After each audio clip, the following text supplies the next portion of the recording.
When everybody's running away from the incident, we're running into it. You know, I mean, silly, but yeah, there's certain situations where I thought maybe, hey, this might be it. We're done.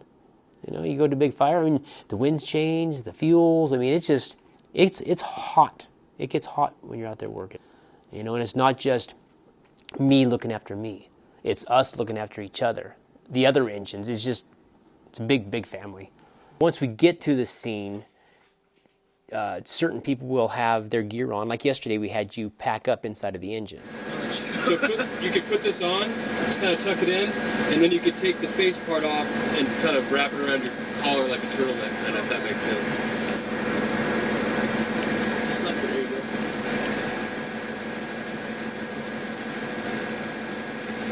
Alright, and then you could take that face piece and just kind of peel it all the way up. There you go. Kind of tuck it over because you want to be able to find it later. See, what happens is we put our mask on, and then that goes over the top of the mask to protect our ears and any other exposed skin. Oh. So yesterday we simulated somebody being the first at scene with the hydrant that's close. So as a firefighter, we would have pulled up, we would have dropped you off at the hydrant, you would have got the hydrant bag, you would have got the hose line out, and then made access to the hydrant, send me forward, pulled the line out. I would have stopped at the predetermined location determined by our captain or company officer near the structure fire, made my connections. When you had your connections done, we would have called for water, made an established water supply. During that time, also, the company officer, he's going to be doing a walk around and doing an assessment or a scene size up of the fire, whatever incident we're at.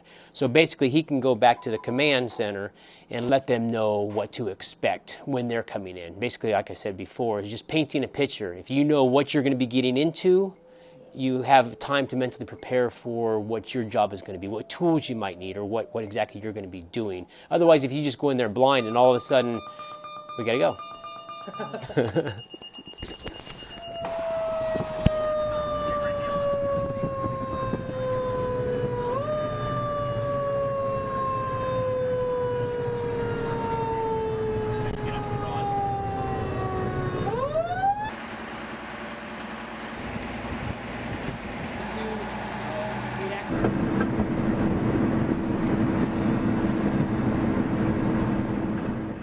We have 300 feet. So they're called crosslays. The front one we pulled was a front crosslay. It's got a 15-16 smoothbore nozzle on it. There's 300 feet. We only needed 100 feet of it. So at 100 feet, we broke it off, and we have a connector on the other side that I hooked it up to, which we can hook up 2 different lines to that. Broke that off and utilized just that. Or we have a full 300 feet on both of those we can utilize. We don't want to cut ourselves short on hose. If the house is 120 feet back, we want at least 150 feet of hose. We don't want to be 100 feet, 50 feet short, so we'd rather have a little bit extra. Then we just flake it out in front of the house or wherever, just kind of keep it out of the way, but it's always accessible to pull into the residence room.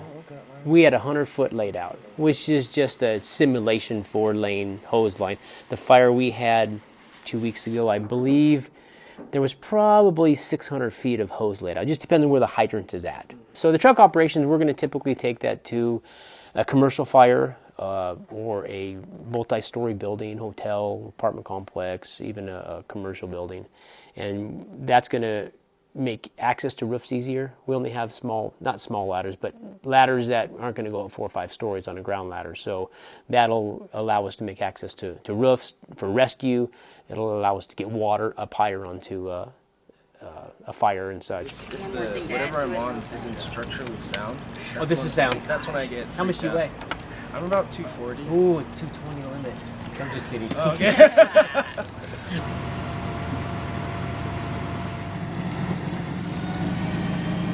But really, when you're taking the truck into a place, and we know a lot of places, even if they'll dispatch the truck, we know that we can't make it into places with the truck. It's a very big apparatus. So we'll determine sometimes even if we get dispatched with the truck, we won't take the truck. Because of tree lines, access is hard with power lines, and when we're setting up the truck, we need proper placement for the stability of the ground. You know, we don't want to be over any potholes or man covers or anything that's going to potentially compromise our safety, because it's a lot of pressure going on down there. Yeah, some people call for nothing. Hey, you know, I got a little scratch on my arm. Can you put a Band-Aid on it? And really, in your mind, you're thinking exactly like that. You're like, seriously? Well, to that person, it's an emergency. It means something to them. So when we walk in there, we need to treat it very similar to if it was a life-threatening emergency, because that might be life-threatening to them. I'm bleeding. Well, you're okay. Oh, they put a Band-Aid on me. I'm all better. Did we do anything? Kind of not in our own minds, but for them, yeah, we did a whole bunch. So the community we live in is very supportive. We get many thank you letters. We get people bring things by, snacks, fruit trays, things of that nature, and just overall support. I know that the community likes us, so we definitely appreciate that.